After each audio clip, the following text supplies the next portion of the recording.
সাথে উপস্থিত আমাদের আলেমে দিন, আমাদের বুজুর্গ উপস্থিত আছেন কয়েকজন, আমার সামনে উপস্থিত আমার ভাইয়েরা এবং আমাদের নেতৃবৃন্দ, আসসালামু আলাইকুম ওয়া রাহমাতুল্লাহি ওয়া বারাকাতুহু।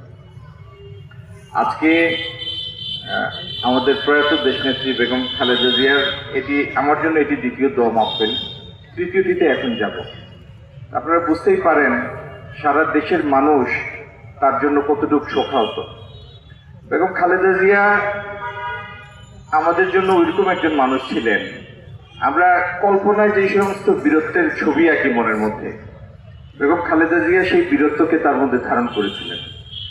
একজন মানুষ যিনি সাবেক সেনাপ্রধানের স্ত্রী, রাষ্ট্রপতির স্ত্রী, যিনি নিজে প্রধানমন্ত্রী ছিলেন, তিনি ন্যূনতম আরামায়েশটুকুর সুযোগও অনায়াসে তার ছেলের সাথে প্রত্যাখ্যান করেছেন এবং শেখ হাসিনার এই ফেজিবাদী শাসনের জাতাকলের মধ্যে অনেক এতগুলি আপোষ প্রস্তাব, তত্ত্বাবধায়ক সরকারের সময়কার এতগুলি আপোষ প্রস্তাব তার ছেলের সাথে প্রত্যাখ্যান করেছেন।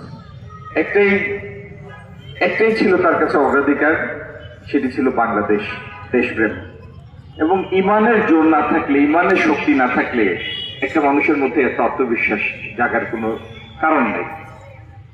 আল্লাহ, আমরা তো তাকে আমাদের মাতৃসম জ্ঞান করি। আল্লাহ রাব্বুল আলামিন আমাদের মা বেগম খালেদা জিয়াকে জান্নাতুল ফেরদৌস দান করুন।